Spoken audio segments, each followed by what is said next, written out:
Hey guys, आप लोगों का स्वागत है कस्टम क्लासेस में। और हम लोग अपना ट्रायल बैलेंस कर ख़त्म कर चुके थे। उसके रिगार्डिंग आपको कोई भी डाउट है तो आप मुझे मेरे टेलीग्राम ग्रुप पे मैसेज कर सकते हैं। ओके, आज से हम लोग अपना स्टार्ट करने वाले हैं very very important topic and very very simple topic for calculation. It might be hard, ठीक है, आपको कैलकुलेट करने में बहुत ज़्यादा टाइम लगता है, लेकिन समझने के लिए बहुत मक्खन टॉपिक है। ठीक है, अपन बैठे हैं यहाँ पर समझाने के लिए आपको। तो हम लोग स्टार्ट करेंगे कि डेप्रिसिएशन होता क्या है, एक बहुत छोटे से बेसिक से एग्जाम्पल से, जिससे आपको बहुत अच्छे से समझ में आ जाएगा कि डेप्रिसिएशन एक्चुअली होता क्या है।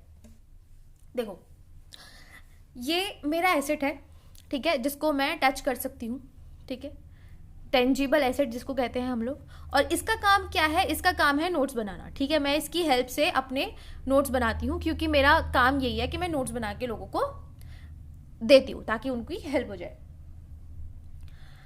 अब जैसे जैसे मैं इसको यूज़ करती रहूँगी, देखो जैसे जैसे मैं इसको यूज़ करना स्टार्ट करूँगी, अब ये बिल्कुल फ्रेश पीस है, ठीक है, अभी तक एक बार भी यूज़ नहीं हुआ है, या फिर इस चीज़ का अभी कहीं भी कोई प्रूफ नहीं है कि इसको मैंने किसी भी यूज़ के लिए अपने काम में लिया है, ठीक है। तो जैसे जैसे अब मैं इसको शार्प करती जाऊंगी, शार्प करती जाऊंगी शार्पनर से, वैसे वैसे देखो ये ख़त्म होती चली जाएगी, ठीक है, रिड्यूस होती चली जाएगी। और एक टाइम ऐसा आएगा जब ये इतनी नहीं बचेगी जिससे मैं अपना काम ले सकती हूँ। अब मेरी जो पिछले मेरे पास्ट एक्सपीरियंस थे पेंसिल से और पेन से काम करने के, मैंने ये जांचा कि अगर मैं इस रजिस्टर के, ठीक है, इस रजिस्टर के 40 पन्ने भरती हूँ, ठीक है, 40 पेजेस लिखती हूँ, तो मेरी पेंसिल उस पॉइंट पे पहुंच जाती है जहां पर मैं इससे अब यूज ही नहीं कर सकती, ठीक है। वो पॉइंट भी आ गया इसमें, वो पॉइंट भी मैंने इंक्लूड कर रखा है जब इतनी छोटी पेंसिल हमारी हो जाती है, ठीक है, और पीछे हम लोग पेन का ढक्कन लगा के इससे काम करते हैं, वो वाला पॉइंट भी इंक्लूडेड है।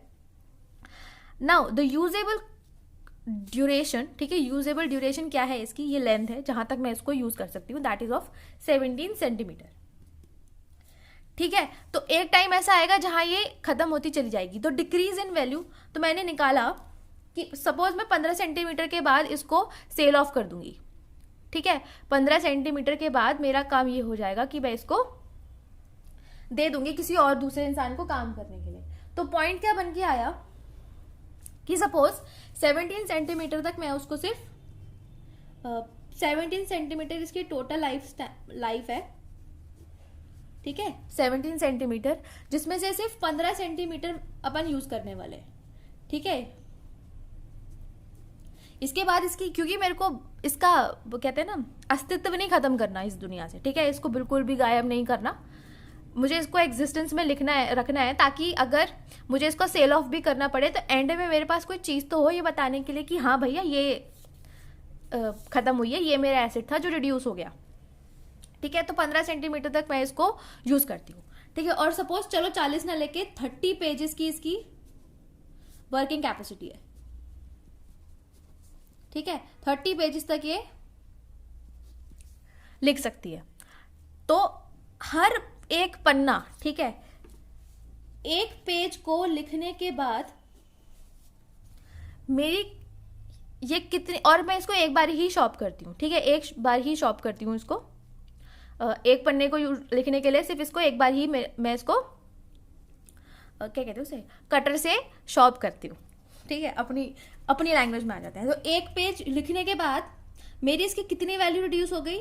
15 सेंटीमीटर टोटल थी, 30 पन्ने लिखने थे, तो एक पेज पे मैं कितना सेंटीमीटर यूज कर रही हूँ? 1/2, विच मीन्स आधा सेंटीमीटर, ठीक है। तो अपनी एक काम को पूरा करने के लिए मैं इसकी वैल्यू में से डिक्रीज कितना करती हुई चल रही हूँ? 5 आधा आधा सेंटीमीटर हर पन्ने के बाद इसमें से रिड्यूस करती हुई चलती रहती हूँ, ठीक है, ताकि जब मैं एंड में बताऊँ तो ये बताऊँ कि हर साल के बेसिस पे मैंने इससे, या फिर हर पन्ने के बेसिस पे मैंने इससे कितना काम लिया है, आधा आधा सेंटीमीटर काम लिया है, ठीक है, तब जाके ये पूरी की पूरी रिड्यूस हो गई। क्योंकि एकदम से इसको गायब दिखा देना बहुत ज़्यादा अकाउंट्स की लैंग्वेज में बहुत ज़्यादा बवाल चीज़ हो जाती है, इसलिए हम लोग उसको एक साथ से रिड्यूस नहीं करते। ठीक है, तो हम लोग क्या करते हैं कि धीरे धीरे इसको लेते हुए चलते हैं कि धीरे धीरे ये चीज़ रिड्यूस हो रही है। अब ये जो हर मेरे नोट्स बनाने के बेनिफिट से, ठीक है, जो मैं नोट्स बना रही थी, ये मेरा बेनिफिट था इससे, इसके लिए मैं क्या सेक्रीफाइस कर रही थी, अपने एसेट का आधा सेंटीमीटर सेक्रीफाइस कर रही थी।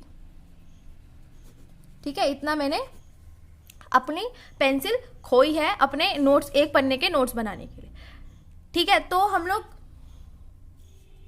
और इस सेक्रीफाइस को अकाउंट्स की लैंग्वेज में हम लोग नाम देते हैं डेप्रीसिएशन। ठीक है, डेप्रीसिएशन। ठीक है, ये अकाउंट्स की लैंग्वेज में हमारा डेप्रिसिएशन का नाम हो जाता है। तो क्या होगा फिर जब ये 15 सेंटीमीटर पूरी रिड्यूस हो जाएगी, ठीक है, तब मैं बताऊंगी कि मैं इतना राइट ऑफ कर चुकी हूँ ऑलरेडी। अब इसकी स्क्रैप वैल्यू कितनी बची है, 2 सेंटीमीटर, कि 2 सेंटीमीटर अभी इसकी वैल्यू मेरे एग्जिस्टेंस में बची है। अगर किसी को लेनी है तो लो, नहीं तो मैं इसको डिस्पोज ऑफ कर रही हूँ, कबाड़ी को बेच रही हूँ। ठीक है, ये सिचुएशन अब आपको समझ में आ गई। तो हमारी बेसिकली अकाउंटिंग लैंग्वेज में डेप्रिसिएशन होता क्या है, ये देखो। अकाउंटिंग लैंग्वेज का में इसका मतलब होता है कि अगर आपका टेंजिबल एसेट, ठीक है, फिक्स्ड टेंजिबल एसेट जो आपकी बिजनेस के थ्रू आउट लाइफ स्पैन में या फिर मोर देन 1 ईयर आपकी एग्जिस्टेंस में रहता है, अगर उसकी वैल्यू में कमी आ जाए, ठीक है, अगर उसकी वैल्यू में कमी आ जाए उसकी ओवर इट्स यूजफुल लाइफ और लाइफ एक्सपेक्टेंसी। इसका मतलब क्या है, देखो कुछ चीजें होती हैं जो आपकी समय के साथ डिप्लीट होती चली जाती हैं और खत्म होती चली जाती हैं, लेकिन कुछ चीज आपकी स्टेबल रहती है। जैसे 2 बहुत कॉमन एग्जांपल है और ज्यादा कंफ्यूजिंग वाले एग्जांपल भी हमारे हो जाते हैं, लैंड एंड बिल्डिंग। ठीक है, जमीन और घर। ये क्या है, बिल्डिंग है। अब बिल्डिंग में मतलब एक फ्लैट है, आप उसमें रह रहे हो, उसका सीमेंट भी झड़ेगा, उसमें कहीं आपको फिक्सेशन भी करानी पड़ेगी, सीलन की भी प्रॉब्लम हो जाती है। ठीक है ना, आप कभी कभी कुछ ड्रिल करने चलते हो और फिर पूरा का पूरा दीवार का सामान ही बाहर आने लग जाता है। ठीक है, तो ये आपकी इसमें वैल्यू रिड्यूस होती है। लेकिन लैंड आपकी एक फिक्स्ड टेन्योर होता है, मतलब सॉरी अनफिक्स्ड टेन्योर होता है, इनफाइनाइट टेन्योर होता है कि लैंड आपका कभी भी वैल्यू नहीं खोता। ठीक है, मतलब कि आज आप भले ही वो एग्रीकल्चर पर्पस के लिए नहीं है, लेकिन वो दूसरे पर्पस के लिए काम आ जाएगा। लेकिन अगर बिल्डिंग खंडर बन गई तो फिर उसका क्या करोगे, है ना। इसलिए लैंड, ये बिल्डिंग हमारी डेप्रिसिएट होती है, लेकिन लैंड इसमें इंक्लूड नहीं होता। ओके, इसलिए क्योंकि इसकी हम लोग एस्टिमेशन टाइम निकाल सकते हैं कि आज नहीं तो 5 साल बाद मुझे इसको रेनोवेट करवाने की जरूरत पड़ेगी। ठीक है, मशीनरी है, जैसे आप कार भी लेते हो तो हर साल सर्विस होने जाती है ना उसकी, तो उसकी एक टाइम स्पैम है कि अगर आप सर्विस करवाते रहोगे तो भी ये 10 साल बाद आपको इसको निकालना पड़ेगा, क्योंकि उसके बाद फिर ये चलने लायक नहीं बचेगी, इसका इंजन खराब होने लगेगा, किस दिन जाओगे रास्ते में बंद पड़ जाएगी, है ना। तो उसकी एक फिक्स्ड आप लोग टाइम लाइन एस्टिमेट कर सकते हो अपने पास्ट एक्सपीरियंस से और जो मार्केट ट्रेंड चल रहा है उससे, लेकिन हम लोग लैंड का नहीं निकाल सकते। तो डेप्रिसिएशन भी सिर्फ उन्हीं चीजों का निकलता है, डेप्रिसिएशन भी सिर्फ उन्हीं चीजों का एस्टिमेट कर सकते हो जिसकी एक फिक्स्ड लाइफ टेन्योर होता है। ठीक है, जिसका आप लोग एक फिक्स्ड लाइफ टेन्योर एस्टिमेट कर सकते हो अपने एसेट का, सिर्फ उसी का ही आप लोग डेप्रिसिएशन निकालोगे। ठीक है, इसका मतलब क्या हुआ, डेप्रिसिएशन हमें यह बताता है कि हर बार जो हम लोग अपने बिजनेस में रन करने के लिए हमने अपने एसेट का कितना कितना वैल्यू हर साल यूज करते हुए चले। जैसे सपोज पता क्या होता है, अब जैसे आपने एक मशीन खरीदी, ठीक है, एक चीज समझना क्यों हम लोग इसको और हर साल ही क्यों दिखाते हैं। ठीक है, हर साल दिखाने का मकसद क्या है। अब अकाउंटिंग स्टैंडर्ड्स और रूल्स में जाओगे तो बहुत लंबी कहानी है, एक छोटी सी चीज पे कंसर्न करो। आपने 10 लाख की, चलो 1 लाख ले लेते हैं, 1 लाख की कोई मशीन खरीदी, ठीक है, 1 लाख की मशीन खरीदी और इसकी आपने एक्सपेक्टेंसी निकाल रखी है, लाइफ एक्सपेक्टेंसी, कि ये 5 साल चलेगी, 5 साल के बाद या तो मुझे इसके पार्ट एक्सचेंज करवाने पड़ेंगे, ठीक है, या फिर हम लोग इसे बेच देंगे। ठीक है, सो ये हमारी पॉइंट हो गई। अब हर साल का मेरा प्रॉफिट या फिर इनकम ले लो, चलो इनकम ले लो, इनकम होता है आपका 2 लाख का। ठीक है, 2 लाख का इनकम होता है। अब 5 साल आपके पास 1 2 3 4 5, मुझे बताना क्या केस आपके लिए ज्यादा सूटेबल रहेगा। केस 1, जब आपने पहले साल में अपनी 1 लाख की मशीनरी खरीदी और बाकी के सालों में, ठीक है, ये बिगिनिंग में था और एंड में, ठीक है, और 5 साल के एंड में आपने 1 लाख डायरेक्ट माइनस कर दिया, या तो ये, ठीक है, या फिर जो उसकी अभी आप स्क्रैप वैल्यू और उस पर मत जाना, सिर्फ इतना सोचो कि ठीक है आपने अपनी मशीनरी अपने बिजनेस से रफा दफा कर दी, तो 1 साल आपका एकदम से एसेट इंक्रीज हुआ और 1 साल एकदम से एसेट डिक्रीज हो गया, आपकी इनकम चली गई, आपका एक्सपेंस चला गया, सब कुछ।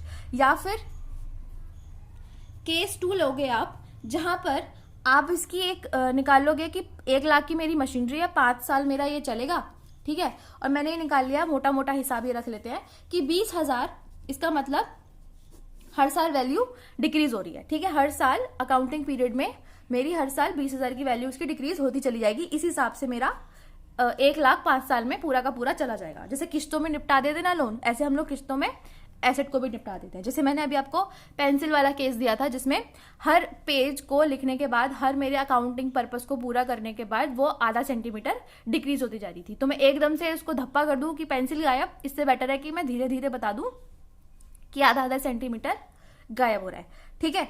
तो इसे हम लोग क्या करेंगे, अब हर साल मेरे 20-20 हजार रुपए जा रहे हैं, ठीक है। अब इन कुछ लोग करते हैं अपना रिजर्व बना के रखते हैं उसका डेप्रिसिएशन का, कि हर साल हम लोग 20,000 रुपए इसके निकाल रहे हैं। वो एंड में क्या होता है, एंड में आप उसको उसका इधर उधर खिसका के उसको पैसे को यूज ही कर लेते हो, ठीक है। तो एक रिजर्व मेंटेन हो जाता है। अब इस केस में क्या है, कंपनी के ऊपर बर्डन नहीं पड़ा, क्योंकि वो हर साल अपने प्रॉफिट में से दिखाती चल रही है, क्योंकि मैंने प्रॉफिट कमाया किससे था, मशीन में जब गुड्स एंड मेरे गुड्स प्रोड्यूस हुए, उसी को तो बेच के मैंने अपनी इनकम अर्न की है। तो अब हर कुछ चीज जो आपको देके जाती है, कुछ आपसे लेके जाती है, कहते हैं ना हर चीज की एक कीमत होती है। तो जो आपने गुड प्रोड्यूस किए, ठीक है, जो आपने गुड प्रोड्यूस किए, उसके चक्कर में आपने सेक्रीफाइस क्या किया, आपकी मशीनरी की जो वैल्यू थी वो डिक्रीज हुई, क्योंकि अब वो यूज होती जा रही है। जितनी ज्यादा वो यूज होगी, उसके पार्ट्स में हो सकता है कोई प्रॉब्लम आ जाए, उसके स्क्रू ढीले हो जाए, ठीक है, उसमें ऑयलिंग की प्रॉब्लम हो जाए, एनीथिंग कैन बी हैपन, ठीक है, एनीथिंग कैन हैपन। सो हम लोग हर पूरे एक बार में बर्डन ना झेल के उसको अपने कैलकुलेटिव अमाउंट्स के साथ उसको डिस्ट्रीब्यूट कर देते हैं over the life of that asset, ठीक है। ये होता है डेप्रिसिएशन, ठीक है। तो डेप्रिसिएशन हर साल मैं कितनी वैल्यूज की रिड्यूस करती हुई चल रही हूँ, 20,000, तो मेरा डेप्रिसिएशन कितना हो गया, 20,000, ठीक है। तो समझ में आई अब आपको इसकी basic definition. What was the basic definition, कि फॉल इन डेप्रिसिएशन हमें ये बताता है कि कितना एसेट मैंने अभी तक अपना यूज कर लिया है, ठीक है। जैसे अब 3 साल बाद, अब यहां पर आप कुछ रिकॉर्ड करते हुए नहीं चल रहे, 3 साल बाद आपको एकदम से होश आता है कि मुझे पता तो चले कि इस वक्त मेरी मशीन की कीमत कितनी है, ठीक है, मतलब मैं कितना और इसको चला सकती हूँ। तो अभी आपने कुछ रिकॉर्ड नहीं किया, अब आप 5वें साल का इंतजार करोगे कि एक जब उसे बेचेंगे तब की तब देखी जाएगी। But now in this method you know कि आप लोग अभी तक 30 साल के, मतलब अभी आपने डेप्रिसिएशन चार्ज नहीं किया, तो 30 साल के एंड में आप ये बता सकते हो कि मैं 60,000 तक की वैल्यू इसकी यूज कर चुकी हूँ। अब मेरे पास इसकी 40,000 वैल्यू ही बचती है, ठीक है। मतलब अभी 40,000 का मैं, और इसकी कीमत अभी मेरी बिजनेस में 40,000 और है, ठीक है। सो अब ये तो हो गया मतलब कि डेप्रिसिएशन का मतलब क्या होता है, बट ये डेफिनेशन क्या है, क्योंकि भैया पेपर में डेफिनेशन भी लिखकर आनी पड़ेगी आपको। सो आप लोग बुक से उठा लेना किसी भी एक पर्टिकुलर ऑथर की या फिर इंस्टीट्यूट की, आप लोग डेफिनेशन उठा के लिख सकते हो। अब समझने के लिए आप लोग यहाँ से रेफर कर सकते हो। तो डेप्रिसिएशन क्या था, डेप्रिसिएशन उस मशीन की कॉस्ट। नाउ अब आपको शायद बहुत अच्छे से समझ में आए, मशीन की कॉस्ट, मशीन मैंने खरीदी कितने में थी, 1 लाख में, तो उस 1 लाख की जो हिस्सा था जो हर साल मेरे बिजनेस से जा रहा था, ठीक है, जो कि मैं यूज करने के चक्कर में जो मेरा उसका वियर एंड टियर होता जा रहा था। जैसे आप एक और एग्जांपल से समझो कि आप लोग कोई भी व्हीकल लेते हो, ठीक है, अब जब आप उसको, सपोज साइकिल ही ले लो, ठीक है, आप साइकिल ले रहे हो, स्कूटी ले रहे हो, जब आप उसे चलाते हो तो उसके इंजन में भी कभी कभी कुछ प्रॉब्लम आ जाती है, उसके टायर्स भी गंदे हो रहे हैं और कभी कभी लूज भी हो जाते हैं, पंक्चर हो जाता है। सो इस चीज में क्या हो रहा है, आप उस एसेट को यूज कर रहे हो अपने पर्पसेस के लिए, लेकिन उसके चक्कर में सेक्रीफाइस क्या हो रहा है कि आपकी स्कूटी या फिर आपके व्हीकल में प्रॉब्लम आती जा रही है ना। धीरे धीरे उसकी जो कहते हैं ना, जो शक्ति होती है वो उसकी कम होती जा रही है। तो वो जो शक्ति हर साल उसके एसेट में से गायब हो रही है, उसको हम लोग कहते हैं डेप्रिसिएशन। अब वो किस किस वजह से हो सकती है, किस किस वजह से हो सकती है? एक तो यूज ऑफ एसेट, आपने एसेट यूज किया, यूज करते जा रहे हो, करते जा रहे हो, करते जा रहे हो, उसकी कभी ना कभी तो हर चीज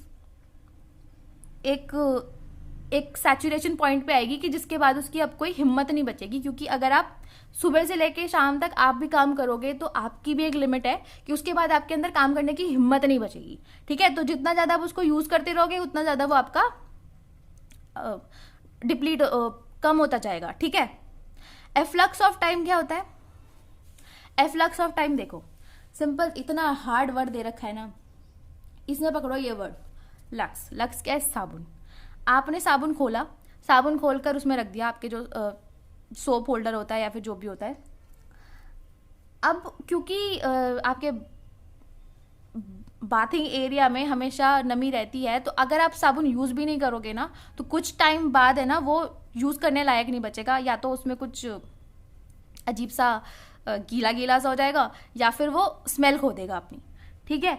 तो कुछ चीजें होती हैं जो लिमिटेड टाइम के साथ आती हैं, ठीक है। भले आप उन्हें यूज करो या ना करो, वो एक टाइम पे एक्सपायर कर जाएंगी। जैसे आपके मार्कर्स होते हैं ना, मार्कर का एग्जांपल लो, जैसे आप लोग मार्कर लेते हो, भले ही आप काम करो ना करो, अगर आपने उसको ऐसे ही आइडल छोड़ दिया तो कुछ टाइम बाद आप देखोगे उसमें से इंक खत्म हो जाती है।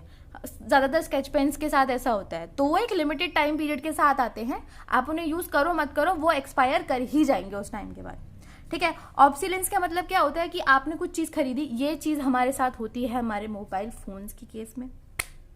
हमने आज एक खरीद लिया फोन, 3 दिन बाद फिर एक नया फोन आया जो उससे सस्ता आया और उससे अच्छे फीचर्स के साथ आया, है ना। तो ऑब्सोलेंस क्या होता है कि जब उससे ज्यादा एफिशिएंट, कॉस्ट एफिशिएंट भी और प्रोडक्टिविटी के हिसाब से भी, मतलब वो काम भी ज्यादा कर सकता है, ठीक है। जैसे सपोज आपने 10,000 का फोन लिया, ठीक है, जिसकी स्पेस है 32 GB, लेकिन आपने अभी लिया, 2 हफ्ते बाद एक नया फोन आया 10,000 में, लेकिन अब उसमें कहते हैं कौन सी होती है उसमें 128 GB की मेमोरी है।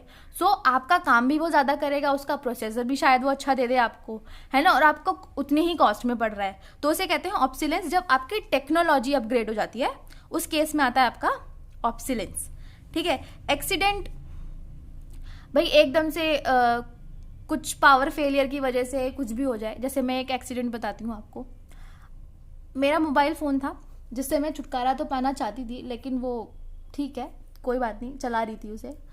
अब उसके ऊपर जो होती है ना स्क्रीन होती है टेम्पर्ड की, वो मेरे हाथ से कभी फोन गिरा नहीं, है ना। और लेकिन जिस दिन उसकी टेम्पर्ड टूटी, जिस दिन उसका टेम्पर्ड हट गया था ऊपर से, जहाँ से वो कैमरा वाला पोर्शन होता है, ठीक है, कैमरे से हट गया, और जिस दिन वो टेम्पर्ड हटा और वो खाली था, वो पर्टिकुलर एरिया छोटा सा, वो मेरे हाथ से गिरा और जाके पत्थर पे गिरा और वो वहीं से टूट गई स्क्रीन मेरी। तो एक्सीडेंट हुआ, वो फोन हो गया एक्सपायर। अब मैं उसको कितना भी खींचने की कोशिश करूं, अब मैं उसे यूज नहीं कर सकती, ठीक है। तो मे बी ऐसा हो सकता है कि लॉस होने की वजह से आपका एसेट परमानेंटली आपसे चला जाए, लेकिन ये ऐसा नहीं होता कि आपका हर दूसरे तीसरे दिन होगा। आदत थोड़ी खराब है हमारी जो हर बार हर मशीन के साथ एक्सीडेंट हो जाएगा और वो खराब हो जाएगी, नहीं, ये बहुत रेयर चांसेस होते हैं। एक तो इसके फ्लक्स ऑफ टाइम और एक्सीडेंट के मोस्टली चांसेस यही होते हैं कि आप यूज कर रहे हो और उसकी वजह से उसकी वैल्यू जाती जा रही है, ठीक है। वियर एंड टीयर, कि आपने सामान, कभी नट बोल्ट की चीज हो गई। अब क्लोथिंग है, आप हर बार कपड़ा, एक ही कपड़ा रोज रोज रोज रोज पहनोगे तो कभी उसका कलर फेड होगा, है ना, और कभी हो सकता है उसके धागे वागे खिंच जाए। तो ये यूज ऑफ एसेट हो गया जब आप उसको बार बार यूज करते हो या फिर आपकी टेक्नोलॉजी अपडेट हो जाती है, ठीक है। ओके, देखो अब हम पढ़ेंगे डिफरेंस बिटवीन डेप्रिसिएशन, अमोर्टाइजेशन और डेप्लीशन। इनके बीच में क्या डिफरेंस होता है? देखो, सपोज आप और आपके 5 दोस्त, ठीक है, और आपके 5 दोस्त वो ऐसे हैं जिनकी क्वालिटीज़ बिल्कुल यूनिक है और कोई भी 6th पर्सन आपके दोस्त को जो था वो रिप्लेस नहीं कर सकता। ठीक है, अब आपके स्कूल में क्या हुआ, किसी ने एक अच्छा सा बैग लिया, बहुत ही बढ़िया बैग, मतलब होता है ना बोझा उठाने की ज़रूरत नहीं है, आजकल तो वो आते हैं ना ट्रॉली की तरह बैग चलते हैं, है ना। सो आपने सोचा कि अब हम भी लेंगे बैग, क्योंकि आपकी तो इज्जत भाई साहब बहुत ही है अपने दोस्तों के सामने, बिल्कुल सलाम रॉकी भाई वाले एटीट्यूड के साथ आप घूमते हो। तो आपने बोल दिया, चौड़ा चौड़ा फेंक दिया कि अब मैं घर जाऊंगा, घर जाके अपने मम्मी पापा से बात करूंगा कि मेरे को भी ये बैग चाहिए। ठीक है, और अब कंडीशन ये है कि आपने 2 दिन पहले एक नया बैग खरीदा है। ठीक है, तो अब क्या हुआ, आपने नई टेक्नोलॉजी देखी, ये नई टेक्नोलॉजी देखी, भैया नई तरीके के बैग आए हैं, अब मेरे को जो मेरे पास बैग है वो मुझे लग रहा है खराब, मुझे चाहिए नया बैग। ठीक है, तो ऑब्सिलेंस की हमारी कैटेगरी में आ गया कि टेक्नोलॉजी अपग्रेड हो गई, अब भैया एसेट मुझे रिप्लेस करना पड़ेगा। ठीक है, सो वो हो गया डेप्रिसिएशन। लेकिन अब आप गए घर, आपने अपनी मम्मी से बोला और अपने दोस्तों से बोला कि तुम बाहर खड़े होकर सुनो। ठीक है, लेकिन आपकी मम्मी ने आपको दिया डांट। ठीक है, हड़का दिया उन्होंने बहुत अच्छे से, तबीयत से लगाई डांट। अब जो दोस्त आपको ठोकते थे सलाम, उनके सामने आपकी इज्जत का हो गया कचरा, फजीयत हो गई कि भैया इन्होंने तो बैग के लिए तो मांगा था, बैग भी नहीं दिया, ये तो ऐसे ही हमारे सामने सेठ बन के घूमता है ना। तो जो आपकी इज्जत गिरी, ठीक है, इंटेंजिबल एसेट जो आपका गिरा, उसमें जब आपका रिड्यूस हुआ दोस्तों के सामने वैल्यू, उसको कहते हैं अमोर्टाइजेशन। ठीक है, तो क्या समझे, जब टेंजिबल एसेट की वैल्यू गिरे, जैसे आपकी बैग की वैल्यू कम हो गई थी क्योंकि आपने एक नया बैग देख लिया था, जब टेंजिबल एसेट की वैल्यू गिरे तो उसे कहते हैं डेप्रिसिएशन, जब इनटेंजिबल एसेट की वैल्यू गिरे उसे कहते हैं अमोर्टाइजेशन। ठीक है, जब आपकी इज्जत के हुए फजीयत हो गए तो उसे कहते हैं अमोर्टाइजेशन। अब डिप्लीशन क्या होता है, मैंने आपको बताया, आपके 5 दोस्त जिनको कोई रिप्लेस नहीं कर सकता। ठीक है, मतलब अगर वो उनमें से एक भी दोस्त आपको छोड़ के चला गया तो कोई भी अदर पर्सन उसको आगे रिप्लेस नहीं कर सकता। तो डिप्लीशन क्या हुआ, जब आपका स्टॉक ऐसी चीज़ों का या फिर नेचुरल रिसोर्सेज का जिनका एक लिमिटेड टाइम स्पैन होता है बट वो रिवर्स नहीं हो सकते। ठीक है, जैसे नेचुरल रिसोर्सेज हो गए, oil and gas and minerals हो गए, जितना हम उनको यूज करते रहेंगे, हम यूज तो करते रहेंगे, उनका स्टॉक कम होता रहेगा क्योंकि वो उनकी एक लिमिट है कि इस टाइम तक ही वो लोग रह सकते हैं, उसके बाद उनका हम लोग स्टॉक रिवर्स करने के लिए बहुत ज़्यादा लंबे टाइम के लिए हमें वेट करना पड़ेगा। तो जब उनके स्टॉक में कमी आती है ना, जैसे आपके 3 दोस्त आपकी इज्जत का फजीयत करके चलते बने, तो 3 दोस्त आपके छोड़ के चले गए, सिर्फ 2 ही बचे, तो आपका जो स्टॉक था, अनमोल रत्नों दोस्तों का स्टॉक था, वो कितने से डिप्लीट हुआ, 3 से। ठीक है, तो समझ में आएगा डिफरेंस। इंग्लिश में हमने लिख दिया है, उसके साथ आपके एग्जाम्पल भी लिखे हैं, आप बहुत अच्छे से उसको पढ़ के समझ सकते हो। ठीक है, तो जब इंटेंजिबल एसेट्स में की वैल्यू में कमी आती है तो उसे कहते हैं हम लोग अमोर्टाइजेशन। टेंजिबल एसेट में जब कमी आती है उसे कहते हैं डेप्रिसिएशन। और कोई ऐसे एसेट, ठीक है, जिनका आप काम तो ले रहे हो अपने बिजनेस को रन करने के लिए, लेकिन उनकी एक लिमिटेड है time span, limited time span के साथ आते हैं और उनको रिवर्स भी नहीं किया जा सकता। मतलब आप एक मशीनरी को निकाल के दूसरी मशीनरी खरीद सकते हो, लेकिन अगर आप कोयला ही खत्म कर दोगे, आपकी पूरी धरती पे से कोयला खत्म हो गया तो कहाँ से लाओगे, है ना। तो उन चीजों में जब कमी आती है उसे कहते हैं डिप्लीशन। समझे, और मेरे ख्याल से अब आप ये चीज कभी नहीं भूलने वाले। अब हम सिर्फ बात करेंगे अपने, हमारे पर्पस की बात सिर्फ है डेप्रिसिएशन की। ठीक है, amortisation of goodwill and everything वो हम लोग अपने बाद के चीजों में पढ़ेंगे जब वो आएगी। सो अब हम लोग निकालेंगे कैसे डेप्रिसिएशन, उसके लिए क्या क्या चीजें हमारे लिए इंपॉर्टेंट होती हैं वो देखो। एक सेकेंड, एक आपकी बुक में वर्ड लिखा हुआ है historical cost of the asset. तो हिस्टोरिकल कॉस्ट मतलब ऐतिहासिक नहीं कि जब चीज बनी थी तब की उसकी क्या कीमत थी, नहीं, कोई पौराणिक काल में जाने की जरूरत नहीं है। इसका मतलब यह है कि कितने दाम पे आपका सौदा हुआ था। ठीक है, कितने दाम पे आपने कहा था कि भैया ये मशीन हम लेके जाई, वो वाली होती है हमारी परचेज प्राइस। उसके साथ जितने भी एक्सपेंसेस होते हैं आपके, किराए भाड़े के, इंस्टॉलेशन के चार्जेस, है ना, जब मैंने आपको जर्नल एंट्रीज करवाई थी तो समझाया था, तो ये सारी की सारी चीजें भी आपके उसमें ऐड हो जाती हैं। अब हम लोग क्या चीज इसकी कॉस्ट में ऐड नहीं करते, वो होती है हमने जीएसटी। ठीक है, जीएसटी हम लोग इसलिए नहीं लेते हैं क्योंकि जो परचेज पे जीएसटी आती है, मैंने आपको बताया था परचेज पे जीएसटी मतलब कोई चीज हमारे बिजनेस के अंदर आ रही है तो उसमें जीएसटी कौन सा चार्ज होता है, इनपुट जीएसटीज। तो ये इनपुट जीएसटी हमें कहाँ चाहिए होते हैं, आउटपुट जीएसटी को सेट ऑफ करने के लिए, है ना। तो इसका मशीन में तो हम लोग यूज नहीं कर सकते, तो इसलिए इसको अलग रखते हैं, ठीक है। इसलिए ये इसकी कॉस्ट में भी ऐड नहीं होता। अगर आपने लोन लिया, ठीक है भैया, हमने लोन, हमें लेनी थी 15 लाख की मशीन लेनी थी, उसके लिए हमने लोन ले लिया बैंक से, ठीक है।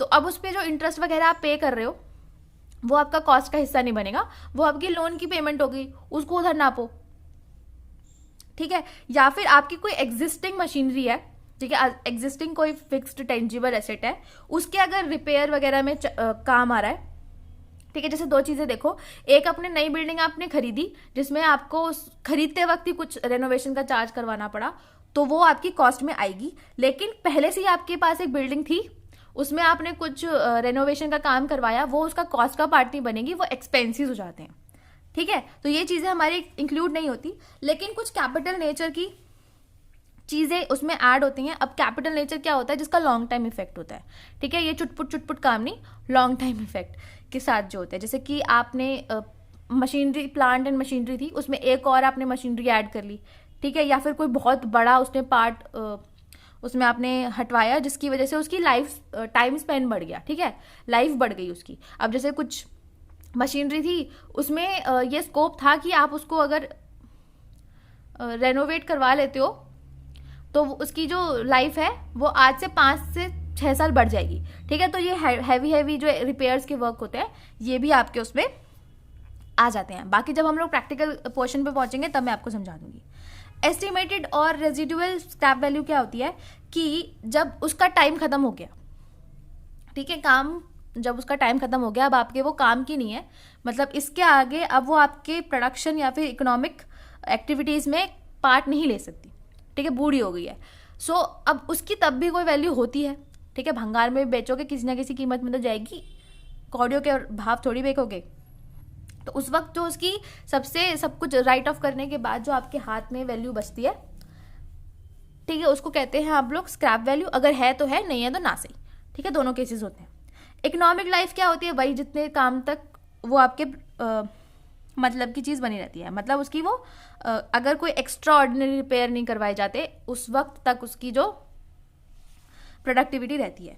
अब देखो, अगर हम लोग कॉस्ट, हिस्टोरिकल कॉस्ट में से स्क्रैप वैल्यू को रिड्यूस कर देते हैं तो हमें कितना मिलता है, जितना हमें अमाउंट राइट ऑफ करना है। स्क्रैप वैल्यू 0 भी हो सकती है कि नहीं जाएगी, आज से इसकी लाइफ भी एक्सपायर हो जाती है, तो उसके बाद भी इसकी लाइफ ये 0 अमाउंट में ही जाने वाली है, ठीक है।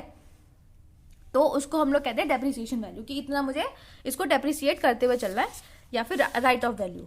बुक वैल्यू क्या होती है, अगर जैसे मैं आपको एग्जांपल समझा रही थी जब स्टार्टिंग में, ये 1 लाख की मशीनरी वाला, तो मैंने ये जांचने की कोशिश करी थी कि 3 साल बाद मेरी मशीनरी की कीमत कितनी है, ठीक है। तो मैंने क्या किया था, पुराने 1 लाख में से माइनस कर दिया था ये 60,000 रुपये, ठीक है। तो मैंने कॉस्ट में से कितना डेप्रिसिएशन टिल डेट माइनस करके ये जान लिया था कि आज की मेरी किताबों में इसकी कीमत कितनी है, 40,000। तो उसे क्या कहते हैं अपन, बुक वैल्यू, ठीक है। बुक वैल्यू मतलब किताबों पे कितनी कीमत रखी हुई है, कितना सिंपल था। अब देखो एक क्वेश्चन देखो, अ machinery was purchased for ₹10 lakh plus CGST और SGST दे रखे हैं। 10 लाख की आपने मशीनरी खरीदी थी, बड़े लोग, ठीक है, और उस पर 20,000 हमने इंस्टॉलेशन चार्जेस दिए थे एट द टाइम ऑफ, ठीक है, जिस वक्त परचेज हुआ था उसी वक्त की बात है, 1-2 दिन आगे पीछे की। लेकिन फैक्ट्री में मशीन लेकर आने में, मतलब जहां से खरीदी है उसको फैक्ट्री में लाने तक आपने 25,000 रुपये और दिए फ्रेट चार्जेस के। तो अब एक एंट्री तो बनेगी मशीनरी की, जब आपने मशीन खरीदी उसकी बनी, ठीक है। तो 10 लाख 90,000 आपका GST था, और आपने टोटल पैसा कितना दिया वेंडर को, 1,80,000, ठीक है। अब उसके बाद हमने जो एडिशनल एक्सपेंसेस थे वो हमने ऐड करके एक साथ लिख दिए, ठीक है। अब आप कहोगे कि मैम हमने इसके साथ ही क्यों नहीं किया, हम इसको इसके साथ करेंगे, कर दो, तुम्हारी मर्जी है। फिर जाके तुम उसको वेंडर को और एक्स्ट्रा पैसे दे के आना, रूल यही कहता है, ठीक है। तो इस हिसाब से एंट्री कर आना। इसका मतलब तो क्या हो जाएगा ना कि आपने at the time of purchase उसी ने सारे पैसे दे दिए आपके, ठीक है। इंस्टॉलेशन के चार्जेस भी आपके वेंडर नहीं दे दिए, तो ज़्यादा डीप में जाने की कोशिश मत करो, इसे समझो बस, ठीक है। अब देखो पोस्टिंग कैसे हो जाएगी, मशीनरी अकाउंट में मशीन की परचेज की टाइम की और फॉर द इंस्टॉलेशन और एक्सपेंसेस जो थे वो ऐड हो गए। तो टोटल कीमत हमारी कितनी आ गई, 10,45,000। जीएसटी अपने अपने इलाकों में चलेगा क्योंकि इनको हमें सेट ऑफ करना था। ठीक है, तो ये तो हो गई आपका बेसिक डेप्रिसिएशन। अभी तक डेप्रिसिएशन जितना मैंने करवाया, अगर कोई भी आपको कॉन्सेप्ट अभी तक क्लियर नहीं हुआ, वैसे तो हो गया होगा अब सब कुछ, नहीं हुआ तो कोई बात नहीं, मुझसे पूछ लो, मैं बता दूंगी आपको बहुत अच्छे से। तो अब कल हम लोग क्या करेंगे, कल हम लोग करेंगे अपना कि हम लोग कैसे रिकॉर्डिंग करते हैं। एस्टिमेशन तो कर ही लेंगे, डेप्रिसिएशन की वैल्यू निकाल ही लेंगे, लेकिन हम लोग अपनी बुक्स में किस किस तरीके से डेप्रिसिएशन को शो कर सकते हैं वो करेंगे। और मैं आपका स्ट्रेट लाइन मेथड का इंट्रोड्यूस करवा दूंगी आपको, और कोशिश ये करूंगी कि आपका हाफ डेप्रिसिएशन का चैप्टर कल ही फाइनल हो जाए। ठीक है। अच्छा, एक चीज़ और है कि जो सीबीएसई वाले स्टूडेंट्स हैं उनका bank reconciliation statement adjusted cash balance वाला हट गया, इसलिए मैंने उसका प्रैक्टिकल भी आपको एक्सप्लेन नहीं किया था, है ना, क्योंकि कोई मतलब नहीं बनता जब आपकी वो सिलेबस से ही चला गया है। ठीक है, फिर भी एक एक्सप्लेनेशन दे दी थी कि अगर किसी और बच्चे को ज़रूरत है तो उससे समझ सकता है। बाकी अगर आपको आज डेप्रिसिएशन मेरा पढ़ाया हुआ पसंद आया है, प्लीज़ वीडियो को लाइक कीजिएगा, अपने दोस्तों के साथ शेयर करो और उन्हें डेप्रिसिएशन, अमोर्टाइजेशन और डेप्लीशन का मतलब समझाओ कि डिफरेंस क्या होता है इन चीज़ों के बीच में।